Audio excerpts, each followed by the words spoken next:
기도드리겠습니다.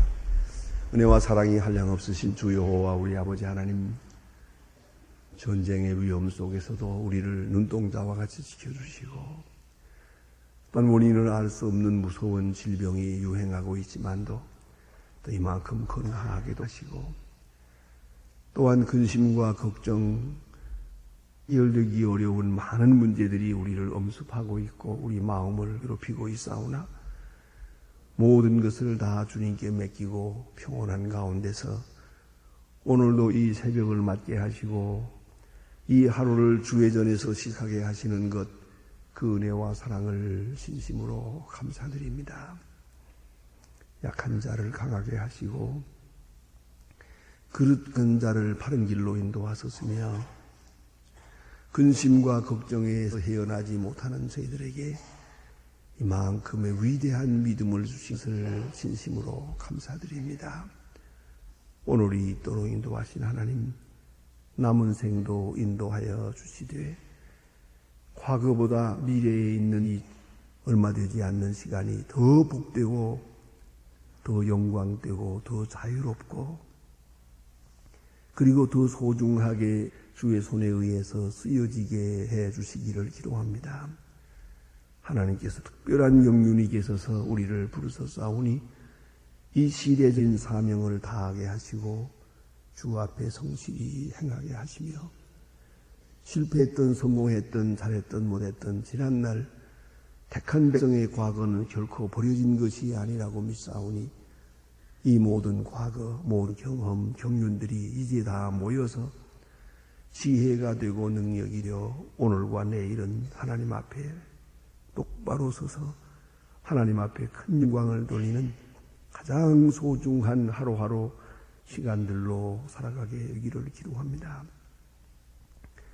주여, 오늘도 함께 계셔서 하나님 말씀을 바로 전하고 바로 듣게 하시고 이 말씀 속에서 조용히 주님의 응답을 듣게 하옵소서. 주의 지시를 받을 수 있게 도와주시길 바랍니다. 저희 교회가 교회된 사명을 다하게 하옵소서. 세계적인 교회로 또 세계적으로 큰 역사를 이루고 있사오되 교회된 참 모습을 보이게 하옵소서.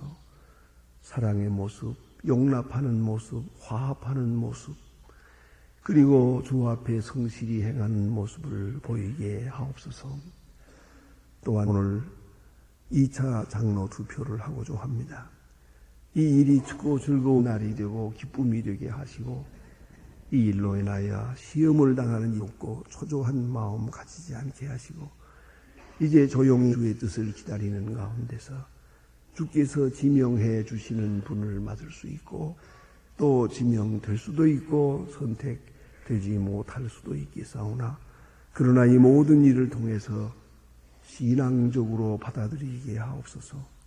하나님이 주시는 일로 하나님의 역사로 받고 조금 더 우리 마음의 섭섭함이나 또 나약해지는 일이나 혹은 누구를 원망하는 일이나 이런 일이 전혀 없도록 와주시며 깨끗하고 맑은 양심으로 이 거룩한 행사에 임하며 우리 교회는 참으로 큰 축제로 맞이하면서 당선되는 자나 당선되지 못하는 자가 다 함께 하나님께를 찬양하며 주께 영광 돌리게 하옵소서. 하나님 아버지, 또한 우리 나라를 돌보시되 대단히 중요한 시점에 있음을 주께서 아십니다. 근본적으로 흔들리고 있으니 이 기회에 주여 바로 설 수 있는 계기가 되게 하옵소서. 이 혼란이 바른 질서를 찾기도 하며 이 막막한 현실이 밝은 미래를 창출하게 하옵소서. 대통령이 지금 미국을 방문하고 있습니다. 그 가는 길마다 만나는 사람마다 또 말씀하실 때 항상 주님이 함께 하셔서 주의 사람으로 역사하고 자기 생각, 계획했던 일을 다 접어두고 주님의 강한 손에 이끌리어 하나님의 뜻을 이루는 기회가 되게 하옵소서. 원컨대는 지금도 끝이지 않는 파업이 있고 폭력이 있고 그리고 또 시위가 있습니다. 어서 속히 이 모든 일을 멈추게 하옵소서. 작은 이득을 위하여 큰 것을 잃어버리는 어리석음이 없게 하시고, 적은 것들을 생각하면서 집착한 나머지 크고 엄청난 것의 손실을 보는 그런 어리석음이 없게 하여 주시소서. 모두가 냉정하게 생각할 수 있고 침착한 가운데에 서로 신뢰하고 서로 도우면서 문제를 풀어갈 수 있게 하옵소서. 평화를 사랑하는 민족이 되게 하시고 주 앞에 겸손히 행하며 정직한 백성이 되게 하옵소서. 하나님 아버지, 저 북녘 땅에도 은총을 도와서 가난과 억압과 고난에서 건져주시옵소서.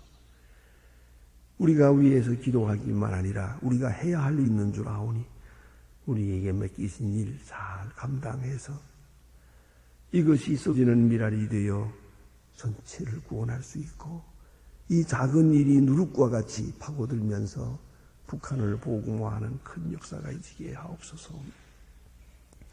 고아들을 그리스도의 사랑으로 돌보고 환자들을 주의 사랑으로 치료하기도 하며, 그리고 우매한들에게 바른 길을 인도할 수 있는 그러한 대학을 세우소하오니 이 엄청난 일을 능히 잘 감당하고 추진되게 하여 주시소서. 하나님 아버지, 오늘도 함께 하소서. 해외에 있든지 여행 중에 있든지 군문에 나가 있는 젊은이들이나 공부하는 자녀들, 학생들 어디에 있든지 하나하나 다 굳게 세워주시고 믿음의 사람으로 살아가게 하옵소서. 특별히 병중에 있는 분과 슬픔 당한 가정들 하나하나 방문하시고 큰 위로를 베푸시옵소서. 주여, 이 날이 복되게 하소. 주의 말씀과 진리로 충만하며 온 교회와 더불어 하나님께 영광 돌리는 귀한 날이 되게 하옵소서. 주 예수 그리스도의 이름으로 기도드립니다. 아멘. 하나님의 말씀 계속해서 요한복음 19장 보게 됩니다. 요한복음 19장 오늘 17절로 27절까지 보게 되겠습니다. 요한복음 19장 17절로 27절까지 봉독하게 됩니다. 지금 저와 같이 한 목소리로 봉독하시겠습니다. 저희가 예수를 받음에 예수께서 그 십자가를 지고 해골 히브리 하는 곳에 이르러 저희가 거기서 예수를 십자가에 못 박을세 다른 두 사람도 그와 함께 좌우편에 못 박으니 예수는 그 가운데 있더라. 빌라도가 패를 써서 십자가 위에 붙인 나사렛 예수 유대인의 왕이라 기록하였소. 예수 먹긴 곳에 성에 가까운 많은 사회인들이 그 배에 읽는데 히브리와 헬라어와 라말로 기록하였다. 유대인의 제사장이 빌라도에게 이르되 유대인의 왕이라 말고 자칭 유대인의 왕이라 하니 빌라도가 대답하되 나의 쓸 것을 썼다 하니라. 군병이 예수 십자가에 못 박고 그의 옷을 취하여 네 깃으로 나누어 각각 그 깃을 얻고 속도 취하니 그 속옷은 호지 아니하고 위에서부터 통으로 짠 것이. 군병이 서로 말하되 이것을 듣지 말고 누가 얻나 제비 뽑자 하니 이는 성경에 저희가 내 옷을 나누고 내 옷을 제비 보았나이다 한 것을 응해하려 함이로라. 군병들은 이런 일을 하고 예수를 십자가 곁에 그 모친 아내와 막달라 말이 예수께서 그 모친과 사랑하는 자 제자가 곁에 섰는 것을 보시고 그 모친과 함께 예수의 여자를 벗어 아버니이다 하시고 또 그 제자에게 이르시되 보라 내 어머니라 하신다. 그때로부터 그 제자가 자기 집에 모시니라. 아멘. 오늘 본문에 예수님께서 십자가에 돌아가시는 그 장면을 보게 됩니다. 예수께서 십자가를 지십니다. 이것은 고통의 극치요 동시에 영광의 극치이기도 합니다. 십자가 그 자체를 생각하면 얼마나 좀 끔찍한 일입니까? 그래서 로마 황제들은 혹 식사하는 중에 누가 십자가 얘기를 한다든가 하면 그 말한 사람을 끌어내 벌을 주었답니다. 너무 끔찍하니까 잠깐이라도 그런 생각을 하는 것조차 괴로웠기 때문이요. 특별히 식사 시간에 십자가 얘기를 한다면 용서하지 않았다고 합니다. 그만큼 끔찍합니다. 우리는 십자가 자체를 보지 못하고 그림으로나 볼 정도니까 우리는 확실한 인상을 받지 못합니다. 정말로 그 십자가 자체가 우리 눈앞에 있다고 한번 생각해보세요. 얼마나 끔찍한 일입니까? 그럼 왜 이런 십자가를 만들었을까? 원래 이것은 페르시아에서부터 시작이 되었다고 합니다. 그 근본 의도는요, 물론 사람을 처형하는 방법 중에 하나인데, 땅을 거룩하게 생각하기 때문이에요. 땅이 이건 땅이 그 죄인의 피를 받으면 땅이 저주를 받는다고 생각을 해요. 그렇기 때문에 땅이 죄인의 시체를 맞게 되면 그 땅이 더러워진다고 생각해서 땅에서 띄워놓기 위해서 십자가에 매달아 죽인 거예요. 그 땅하고 관계를 끊게 하기 위해서. 그리고도 성 안에다가 하면 또 그 성이 더러워지고 저주를 받을 거라고 생각해서 성 밖에, 꼭 성 밖에다가 했어요. 예. 이렇게 해서 몇 가지 조건이 있어요. 성 밖에. 그리고 십자가를 높이 매달아요. 그뿐만 아니라 많은 사람이 지나다니는 데다가 했어요. 그래서 이 사람은 이런 주인이다. 이래서 죽일 수밖에 없었고 죽어 마땅하다. 그래서 혹시라도 만에 하나라도 이 죄인이 억울하게 죽는다는 것이 나타내서는 안 된다는 것이죠. 억울하게 죽으면 그 땅이 저주를 받으니까.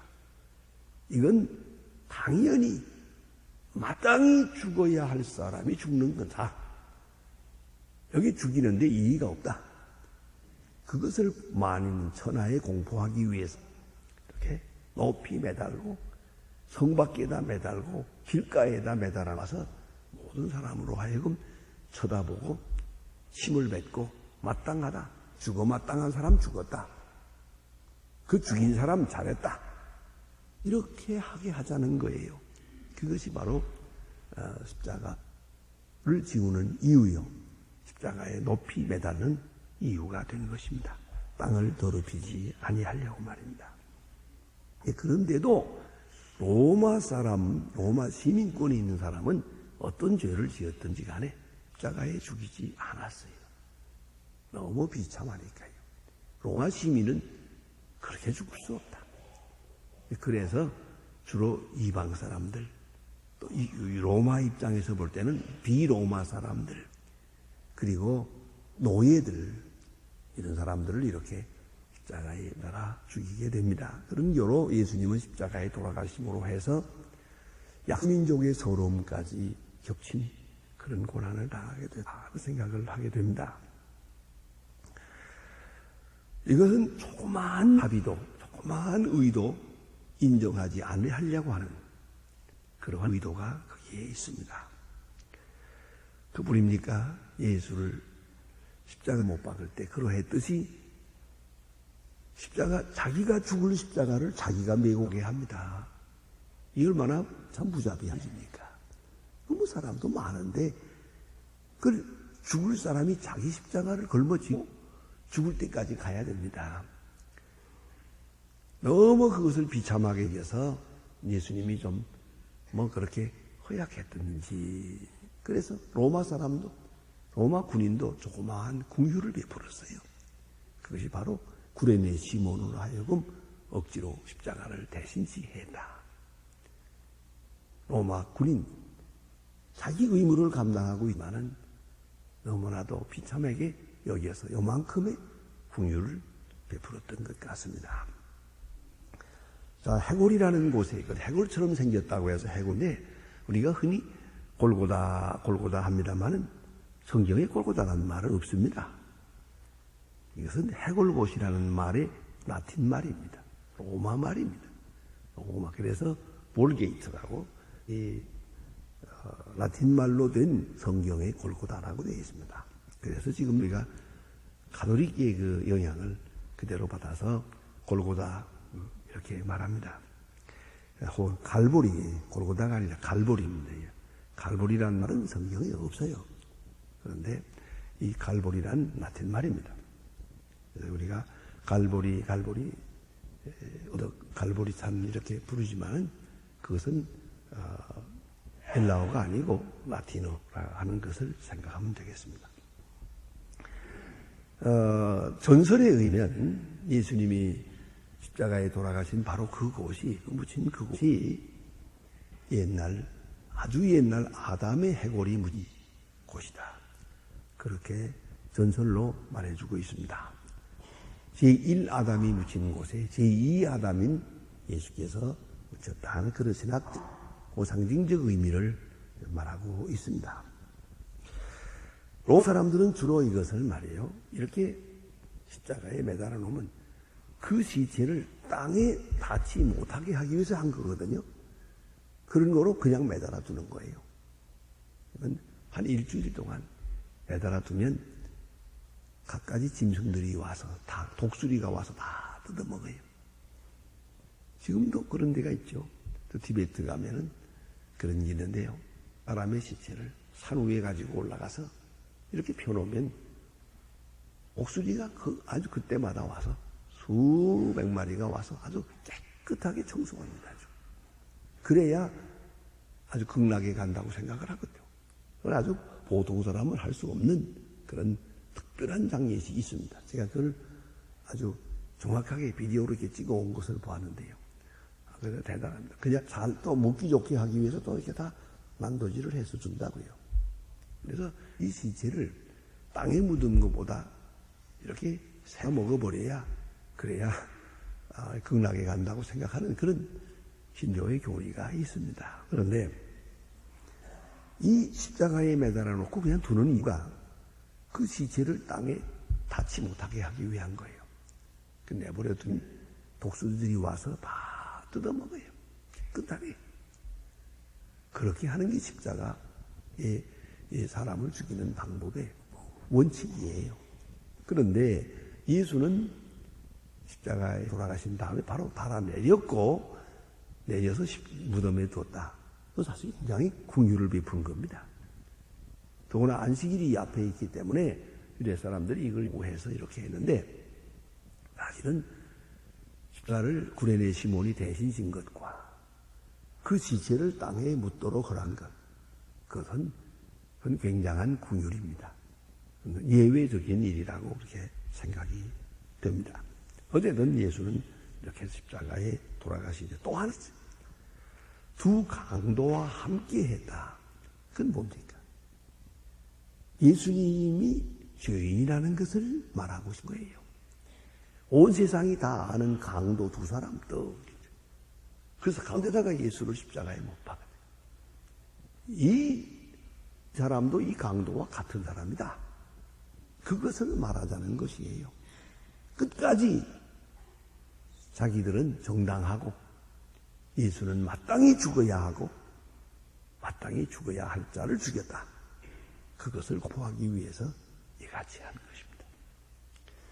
그리고 그 십자가 위에다가 그 제목을 썼습니다. 유대인의 왕이다. 유대인의 왕이다. 이게 뭡니까? 빌라도 입장에서는 나는 그가 누군지 알 바가 아니요. 나는 정치가로서 정치를 하니까 유대인의 왕, 누구든 유대인의 왕이라고 하는 자는 살려둘 거 없다. 그게 내 의무니까 유대인의 왕이라고 하기 때문에 난 유대인의 왕을 죽였다. 당신들이 유대인 왕이라고 해서 잡아왔고 가이사 외에는 왕이 없다고 소리 질렀으니까 당신들이 유대인의 왕이라는 이 사람을 싫어하기 때문에 나는 로마 총독으로서 그를 십자가에 못 박는 거다. 자기 행위를 정당화하기 위해서 어디까지나 정치적 이유로 이 일이 정당하다는 것을 말하기 위해서 유대인의 왕이라고 썼습니다. 이렇게 놓고 보니 제사장이 지금 자기가 자기 음모에 걸린 거예요. 당한 것이죠. 당해서 지금 어이가 없어서 자칭 유대인의 왕이라고, 자칭이라고 한마 더 붙여라고 그랬죠. 예? 유대인의 왕이 아니고 자칭 유대인의 왕이라고 써주면 좋겠다고 하니까 오늘 본문에 단호하게 빌라도가 대답합니다. 나의 쓸 것을 썼다. 잔소리하지 마라. 나는 유대인의 왕이기 때문에 죽인 거다. 이렇게 단호하게 말합니다. 어쩌면 이로 인해서 가야바와 아나와 제사장들은 온 민족에게 반민족주의자라고 하는 그런 많은 좋지 못한 말을 듣게 됐을 거라고 생각합니다. 여기에 또 한 번 아주 인학적이고 그리고 예언적인 중요한 의미가 있습니다. 아주 중요한 상징적 의미가 여기에 또 하나 있습니다. 왜냐하면 히브리 말로, 헬라 말로, 로마 말로 썼거든요. 모든 나라 사람들이 볼 수 있도록 세 나라 말로 썼어요. 통역할 것 없이 세 말로 썼어요. 예? 이것 또한 중요한 의미가 있는 거예요. 당시에 모든 문화를 총괄하는 것이 이 세 문화입니다. 로마 정치, 헬라 작, 히브리 종교. 대단히 중요한 것입니다. 이런 것을 배경으로 해서 기독교가 이 땅에서 뿌리를 내리게 됩니다. 로마 정치, 헬라 철학, 히브리 종교. 그 세 가지 중요한 요소가 오늘 교회의 기초된 겁니다. 또 어떤 의미에서는 세계 문화의 주도적 역할을 합니다.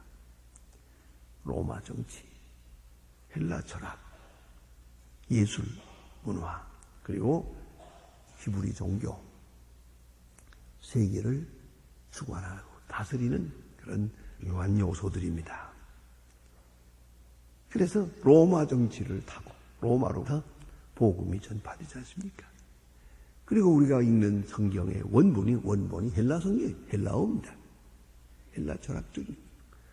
그리고 우리가 구약, 신약을 다 함께 보는 바와 같이 철저하게 히브리 배경을 가진 히브리 종교입니다. 이런 것을 미리 다 준비해 놓고 이 준비하던 그 시점에서 예수님이 오시고 복음이 전파되는 것입니다. 자, 여기 그 가야바는 못마땅하게 여기서 빌라도는 어디까지나 유대인의 왕이라는 이름으로 죽이는데 가야바는 사칭 유대인의 왕이라고 사칭이라고 써달라고 부탁을 합니다. 그러나 아라고 합니다. 그럴 수가 없다. 나의 쓸 것을 썼노라. 그럽니다. 대제사장은 이제 완전히 당한 것이옵시다. 참으로 유스러운 일입니다. 어찌 이렇게 서로 자기를 속이며 자기 악한 행위를 정당화하려고 듭니까? 끝까지 자기 악한 행위를 자기 스스로 모르고 이것을 스스로 정당화하려고만 급급합니다. 인간의 악을 아주 적나라하게 고발하는 그런 면입니다. 깊이 생각하면 빌라도도 더 큰 죄인이요. 가야바는 더 말할 수 없는 욕심 많은 의인이요. 그럼에도 불구하고 자기 행위를 정당화하려고 몸부림을 치는 내용이 잘 나타나 있습니다. 결국은 좀 더 깊이 말씀을 드리면 자기 죄를 정당화하되 예수를 십자가에 못 박는 거예요. 잘못한 걸로 인정을 해야죠. 그럴 때야 회개가 되고 바른 길을 서는 조금이라도 어떻게 정당화해서 잘못되지 않은 것처럼 만들고 그렇게 표방하려고 하는 순간 문제가 되죠. 이걸 철학적으로 말하면 의인이 죄인 취급 받을 때 죄인을 의인으로 구원할 수 있고 죄인이 의인의 죄를 하게 되면 반드시 의인을 죽이게 되는 것이에요. 그 다음에 오늘 본문에 보는 마지막 장면은 예수님의 옷을 찢어 나눴다는 것입니다. 여러분 영화나 소설을 보면 성의라고 하는 게 있잖아요. 성의. 아주 중요한 아주 또 역사적인 전승을 소설화하고 영화화한 것인데 언제 보아도 참 좋은 겁니다. 제가 이거 주님을 하나 가지고 있는데 성의는 참 한 작품입니다. 다른 거 아닙니다. 예수님께서 이렇게 십자가에 돌아가실 때 겉옷은 이렇게 사람들은 지금 우리로 말하면 그저 이불 같은 거예요. 그러니까 둘러 가지고 다니다가 그냥 깔아놓고 자고 둘러 일어나면 옷이고 누우면 이불이에요. 뭐 그런 거니까 그건 크니까 찢어 나누었다는데 그렇다 하고 속옷은 나눌 것이 못 되기 때문에 제비를 뽑아 나누어 가졌다. 누군가가 가져나다 제비를 뽑았더니 그런데 이것은 성경에 예언된 말씀이요. 제비를 뽑나. 시편 22편에 참 뜻이 할 수 없는 내 옷을 찢어 나누었습니다 하는 그 예언의 말씀을 오늘 이렇게 응하게 됐다고 성경은 말합니다. 그런데 그 옷이 말이죠. 그 옷은 이제 누군가가 가졌는데 그 옷이 가는 곳마다 기적이 나타나는 것이죠. 그 옷을 덮으며 병이 낫고 그 옷을 가져간 사람이 복을 받게 돼요. 보관한 사람이 그 옷이 계속 이렇게 역사를 나타나게 돼요. 그런 기적을 나타내는 그런 이야기를 주제로 해서 이제 영화를 만든 것을 볼 수가 있습니다. 여기서 우리가 깊이 생각해야 한다. 이런 일까지도 성경을 응하게 하려 했다. 그들의 해석과 그 이해를 생각해야 한다. 예수님께서 목마르다 하신 말씀 하나도 성경을 응하게 하려 했다.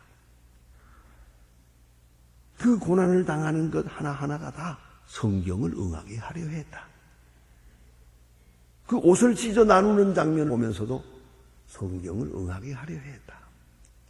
그건 무슨 말씀입니까? 모든 것은 성서적으로 해석해야 돼요. 성경 속에서 풀어야 돼요. 성경 속에서 의미를 깨달아야 한다는 것이에요. 그것이 그리스도인의 모습이에요.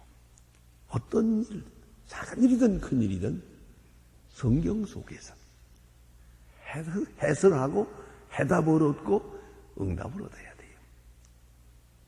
예수님 십자가 지시는 것도 내가 이렇게 십자가 지지 아니하면 이 일을 이루리라고 예언한 말씀이 어떻게 응하겠느냐. 그리고요. 특별히 사도행전으로 넘어가면은 거기에 가룟 유다 사건도 베드로가 해석합니다. 성경을 응하게 하기 위해서 본래 예언된 대로 제갈 곳으로 갔다 이렇게 해석합니다. 복잡한 문제가 많으나 이건 성경 속에서 반드시 문제의 해답을 얻어야 한다는 것이죠.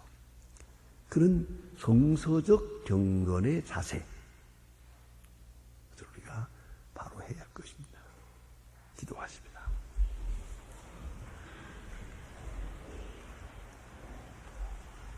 하늘에 계신 우리 아버지시여 이름이 거룩히 여김을 받으시오며 나라의 마옵소서 뜻이 하늘에서 이룬 것 같이 땅에서도 이루어지 오늘날 우리에게 일용할 양식을 주옵시고 우리가 우리에게 죄진 자를 사하여 줄 것 같이 우리 죄를 사하여 주옵시고 우리를 시험에 들게 하지 마 다만 악에서 구하옵소서.